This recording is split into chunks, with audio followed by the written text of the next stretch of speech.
Okay, guys, let's move to Virgo. This is personal reading for March of 2026. Only text for resonate with you, and if it doesn't, okay lang po kahit wag niyong pansinin. Pero kapag naka-resonate naman po, masaya po ako na i-comment nyo at i-share nyo rin po sa akin kung ano yung mga naka-resonate po sa inyo. Maraming salamat sa pag-follow, pag-likes, at pag-subscribe sa aking mga social media. Salamat po. And this is Sun, Moon, Rising, as well as Venus placement. First, bibigyan ko po muna si Virgo ng ating cosmic energy. Ano ang cosmic energy for Virgo? Okay, you have happiness. Wow! Happiness comes from a fulfillment heart and harmonious relationship. Happiness ang iyong March. Wow, sana all. Alright, so tingnan natin ang energy, opportunities, or challenges for March para sa ating mga Virgo. Alright, ganda ng pasok, happiness agad. Sana all. Alright, for Virgo. Virgo, please. Alright, lumabas siya. Okay. Daming binigay sa atin. Oh my God. Oh my God. Ano to? Ang hirap nito, no? Ang hirap nito, no? Ang gaganda! Oh my goodness!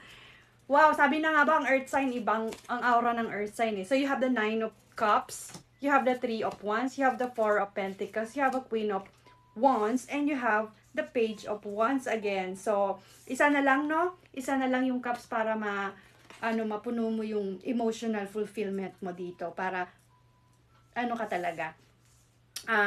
Mas focus ka ngayon sa sarili mo dito kapag dinagdagan mo ng isa pang cup. So you have the 3 of wands, which is manifesting, marami siya, nakikita mo siya, nakatayo yung tatlong wands and nakatingin siya sa malayo, so nagpa-planning siya dito. And you have the 4 of pentacles. Kung makikita mo, meron siyang financial security, financial security siya ngayon, so yung mga mga gastusin mo in short is talagang pinaplano mong mabuti yung mga bayarin, yung mga mo. So, maganda. And you have the Queen of Wands, Si Queen of Wands is, makikita mo dyan. Alam niya yung mga nangyayari. Alam niya, nakikita niya, malakas sa kanyang intuition, And you have the Page of Wands. Wow! Okay. Masyadong maraming lumabas. So, i-clarify. Mamimili lang tayo na i-clarify natin dito. So, I want to clarify the 3 of Wands for our Virgo. 3 of Wands for our Virgo. 3 of Wands, please. For Virgo.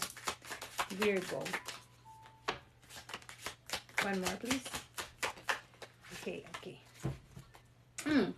Yeah, 6 of Pentacles. Yung 6 of Pentacles is about generosity, Charity. Mapagbigay naman po talaga ang mga Virgo. Kahit saan natin ilagay yan sila. So, sinasabi dito ng card is sharing, ng iyong generosity. Maybe either the one happily giving or the one graciously receiving.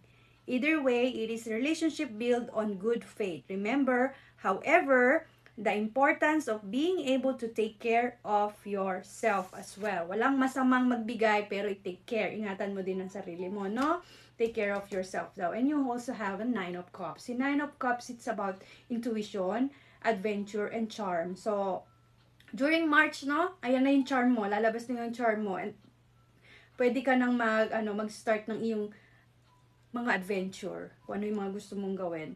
Now is the time to start exploring and putting your dreams and passion to action, Patotohanan mo na yung mga gusto mong gawin, mga pangarap mo, patotohanan mo na. Kasi meron ka ng green light dito, Okay, I see. So, let me clarify the Queen of Wands. Ano yung Queen of Wands na ating mga Leo? Sorry, not Leo. Virgo pala po. Sorry, katatapos ko lang kasi kay Leo. Kay Virgo. Virgo, please. Virgo. For Virgo. One more, please. For Virgo. Okay, so you have you have the Four of Swords. The Four of Swords is about recharging, rest, no? Kaya nga kanina, no? Take care of yourself, rest din, pahinga, no? Give yourself some time to rest, to love yourself, to rejuvenate, no? And also you have here the Ten of Cups. The Ten of Cups is about celebrating happiness and harmony. Katulad nga dito kanina, meron kang happiness. So, ayun, magiging masaya ka sa buwan na to, no? Pero, kung aalagaan mo yung sarili mo, dahil kung hindi mo aalagaan yung sarili mo, paano ka magiging masaya kung hindi maganda ang pakiramdam mo, di ba? Alright, so, let's see naman si Page of Wands. No, gamit ako ng ibang card for this one because I think this is opportunity. Alright. Page of Wands for Virgo. Ayun, lumabas. Oh, yun nga. Ang ganda. Isa pa. Ang daming binigay. Alright, so you have the Hangman. Panay labas ni Hangman, no? Kailangan magbigay, no? Reflect. Ano pa bang gagawin natin dyan? Talagang ganyan naman talaga mga Virgo. So, you have a Age of Wands. So, you have financial opportunities. So, also, you have a financial settlement. And you have the World, which is financial success. And also, you have the Emperor, which is stability and structure.